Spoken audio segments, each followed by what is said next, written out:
ಈ ಭಾಗದ ಮಾಸ್ತೈನಪಾಳ್ಯ, ಸಾಸ್ಲು ಗೊಲ್ರಟ್ಟಿ ಮತ್ತು ಸಾಸ್ಲು ಎಲ್ಲ ಈ ಭಾಗದ ಗೌರವಾನ್ವಿತ ಬಂಧುಗಳೇ, ಹಿರಿಯರೇ, ತಾಯಂದಿರೇ, ಪ್ರೀತಿಯ ವಿದ್ಯಾರ್ಥಿನಿಯರೇ, ವೇದಿಕೆ ಮೇಲಿರ್ತಕ್ಕಂಥ ಈ ಶಾಲೆಯ SDMC ಅಧ್ಯಕ್ಷರೇ, ಕವಿತಾ ಮೇಡಮ್ ಅವರೇ, ಮತ್ತು ಗ್ರಾಮ ಪಂಚಾಯತಿ ಗೌರವಾನ್ವಿತ ಅಧ್ಯಕ್ಷರೇ ಮತ್ತು ಕ್ಷೇತ್ರ ಶಿಕ್ಷಣಾಧಿಕಾರಿಗಳಾದಂಥ ಸನ್ಮಾನ್ಯ ಕಾಂತರಾಜ್ ಅವರೇ, ಮತ್ತು ನಮ್ಮ AW ಅವರಾದಂಥ ಸನ್ಮಾನ್ಯ ಮೋಹನ್ ಕುಮಾರ್ ಅವರೇ, ಮತ್ತು ನಾಗೇಶ್ ಅಣ್ಣವರೇ, ಸನ್ಮಾನ್ಯ ಸುಧಾಕರ್ ಅವರೇ, ಚಿತ್ತಯ್ಯನವರೇ, ಮತ್ತು ಈ ಶಾಲೆಯ ಮುಖ್ಯ ಶಿಕ್ಷಕರೇ ಮತ್ತು ಸಿಬ್ಬಂದಿ ವರ್ಗದವರೇ, ಮತ್ತು ಅಂಗನವಾಡಿ ಎಲ್ಲ ಪ್ರೀತಿಯ ಪುಟಾಣಿಗಳೇ, ಮತ್ತು ಅಲ್ಲಿಯ ಶಿಕ್ಷಕರೇ ಮತ್ತು ಸಹಾಯಕರೇ, ಇವತ್ತು ಒಂದು ವಿವೇಕ ಶಾಲೆ ಅಡಿನಲ್ಲಿ 13,90,000ದಲ್ಲಿ ಒಂದು ಉತ್ತಮವಾದ ಒಂದು ಸುಸಜ್ಜಿತವಾದ ಒಂದು ಕಟ್ಟಡವನ್ನು ಇವತ್ತು ನಿರ್ಮಾಣ ಮಾಡಿದ್ದಾರೆ. ಒಂದು ಊರಿನಲ್ಲಿ ಒಂದು ಶಾಲೆ ತೆರೆದ್ರೆ ಎಲ್ಲರೂ ಕೂಡ ಒಂದು ವಿದ್ಯಾವಂತರಾದಂತೆ ಮತ್ತು ಅವರೆಲ್ಲರೂ ಕೂಡ ಉತ್ತಮ ರೀತಿಯಲ್ಲಿ ಮುಂದಿನ ಅವ್ರ ಭವಿಷ್ಯ ರೂಪಿಸ್ಕೊಳ್ಳಿಕ್ಕೆ ಸಾಧ್ಯ ಆಗ್ತದೆ ಅಂತಕ್ಕಂಥ ನಿಟ್ಟಿನಲ್ಲಿ ಇವತ್ತು ವಿವೇಕ ಶಾಲೆ ಅಡಿನಲ್ಲಿ ನಮ್ಮ ತಾಲೂಕಿನಲ್ಲಿ ಈ ಸಲ 31 ಶಾಲೆಗಳನ್ನ ನಿರ್ಮಾಣ ಮಾಡ್ತಾ ಇದ್ದೇವೆ. ಅದರಲ್ಲಿ ಇವತ್ತು ಇಂಗ್ಲೀಷ್ ಮಾಧ್ಯಮನೂ ಕೂಡ ನಮ್ಮ ತಾಲೂಕಿಗೆ ಸುಮಾರು 4ರಿಂದ 5 ಇಂಗ್ಲೀಷ್ ಮಾಧ್ಯಮದ ಶಾಲೆಗಳು ಕೂಡ ಕೊಟ್ಟಿರ್ತಕ್ಕಂಥದ್ದು.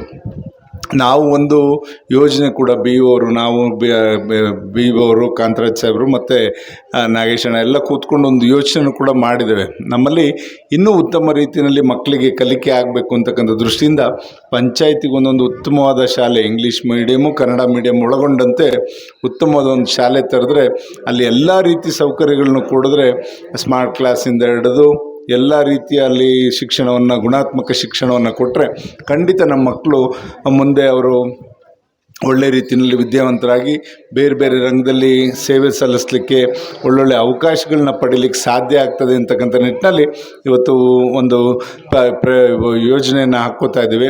ಖಂಡಿತ ಶಾಲೆಗಳಿಗೆ ನಾವು ಹೆಚ್ಚಿನ ಆದ್ಯತೆ ಕೊಡಬೇಕು. ಈಗ ನೋಡ್ತಾ ಇದ್ವಿ, ಮನೆಯಲ್ಲಿ ಮಕ್ಕಳು 1-2 ಮಕ್ಕಳಿರ್ತಾರೆ, ಪೋಷಕರು ಕೂಡ ಮಕ್ಕಳ ಒಂದು ವಿದ್ಯಾಭ್ಯಾಸಕ್ಕೆ ಹೆಚ್ಚಿನ ಕಾಳಜಿಯನ್ನು ಕೊಡ್ತಾ ಇರ್ತಕ್ಕಂಥದ್ದನ್ನ ನಾವು ಗಮನಿಸಿದಾಗ ಏನೇ ಆಗಲಿ, ಸಾಲ ಸೂಲ ಆಗಲಿ, ಮಕ್ಕಳನ್ನ ಓದಿಸ್ಬೇಕು ಅಂತಕ್ಕಂಥ ಮನೋಭಾವಕ್ಕೆ ಈಗಾಗಲೇ ಹಲವಾರು ಜನ ಎಲ್ಲ ಕುಟುಂಬಗಳು ಕೂಡ ಬಂದಿರತಕ್ಕಂಥದ್ದು ನಾವು ನೋಡ್ತೇವೆ. ನಾನು ಒಂದು ಉದಾಹರಣೆ ಹೇಳ್ತಾ ಇದ್ದೆ.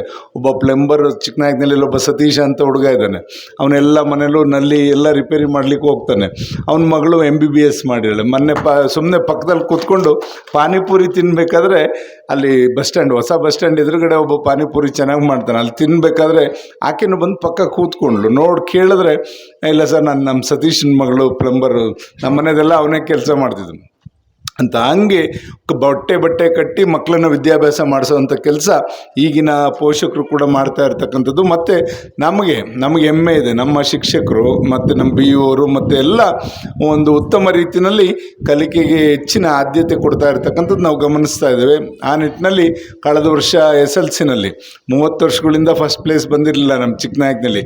ಜಿಲ್ಲೆಗೆ ಪ್ರಥಮ ಸ್ಥಾನ SLCನಲ್ಲಿ ಚಿಕ್ಕನಾಯಕನಲ್ಲಿ ಬಂದಿರತಕ್ಕಂಥದ್ದಕ್ಕೆ ನಮಗೆ ಹೆಮ್ಮೆ ಇದೆ. ಅದಕ್ಕೆ ಕಾರಣಕರ್ತರಾದಂಥ ಕ್ಷೇತ್ರ ಶಿಕ್ಷಣಾಧಿಕಾರಿಗಳಾದಂಥ ಕಾಂತರಾಜ್ ಮತ್ತು ಎಲ್ಲ ಶಿಕ್ಷಕರಿಗೂ ಕೂಡ ತಾಲೂಕಿನ ಸಮಸ್ತ ಜನತೆಯ ಪರವಾಗಿ ಅಭಿನಂದನೆಯನ್ನು ಸಲ್ಲಿಸಲಿಕ್ಕೆ ಬಯಸ್ತೇನೆ.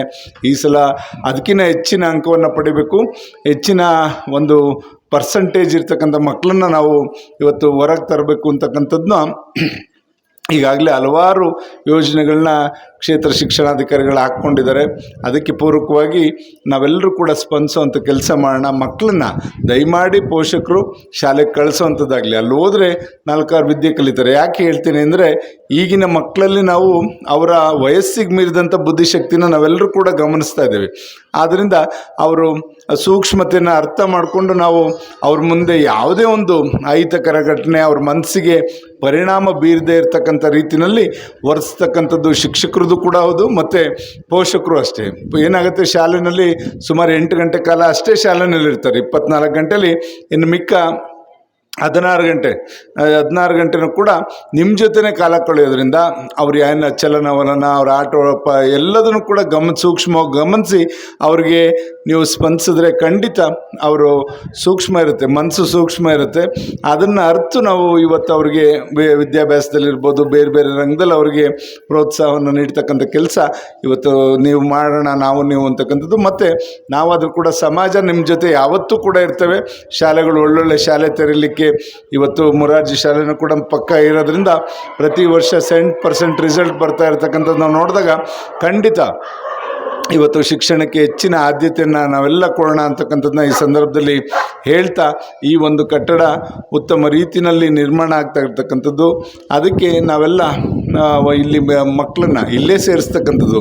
ಯಾಕೆ ಹೇಳ್ತೀನಿ ಅಂದರೆ, ನಮ್ಮ ಸರ್ಕಾರಿ ಶಾಲೆ ಶಿಕ್ಷಕರು ಹೆಂಗೆ ಅವ್ರನ್ನ ಆಯ್ಕೆ ಮಾಡ್ಕೊಳ್ಳೋದು ಹೇಗೆ, ನಿಮ್ಮನ್ನೆಲ್ಲ ಪರ್ಸೆಂಟೇಜ್ ಮೇಲೇ ಆಯ್ಕೆ ಮಾಡ್ಕೊಳ್ಳೋದು ನಮ್ಮ ಸರ್ಕಾರಿ ಶಾಲೆ ಮಕ್ಕಳನ್ನು. ಅದರಿಂದ ಅವರು ಹೆಚ್ಚಿನ ಕಲಿಕೆ ಮಾಡಿರೋದ್ರಿಂದನೇ ಅವ್ರನ್ನ ಆಯ್ಕೆ ಮಾಡ್ಕೊಳ್ಳೋದು. ಎಲ್ಲರೂ ಪ್ರೈವೇಟ್ ಶಾಲೆಗೆ ಯಾಕೆ ಹೋಗ್ತಾರೆ ಅಂತ ಅರ್ಥ ಆಗ್ತಾ ಇಲ್ಲ ನನಗೆ. ಪ್ರೈವೇಟ್ ಅಲ್ಲಿ ಬರೀ ನಿಮ್ಗೆ ಒಳ್ಳೆ ಯೂನಿಫಾರ್ಮು, ಬೂಟ್ಸು ಗೀಡ್ಸು ಹಾಕಿ ನಿಮ್ಮನ್ನು ಮಾಡಿ ಇದನ್ನು ಡೊನೇಷನ್ ಕಿತ್ಕೊಂಡು ನಿಮ್ಮನ್ನು ಇವತ್ತು ನಾವು ಓದಿಸ್ತೀವಿ ಅಂತಕ್ಕಂಥದ್ದು ಒಂದು ಸ್ವಲ್ಪ ಏನು ಅದರಿಂದ ಮೋಡಿ ಮಾಡ್ತಕ್ಕಂಥ ಕೆಲಸ ಆಗ್ತದೆ. ದಯಮಾಡೋದು ಯಾವುದಕ್ಕೂ ಕೂಡ ಮಾರೋಗೋದು ಬೇಡ. ನಮ್ಮ ಶಿಕ್ಷಕರು ಉತ್ತಮವಾಗಿದ್ದಾರೆ, ಖಂಡಿತ ಒಳ್ಳೊಳ್ಳೆ ಶಿಕ್ಷಕರನ್ನ ನಾವು ಪಡೆದಿದ್ದೇವೆ.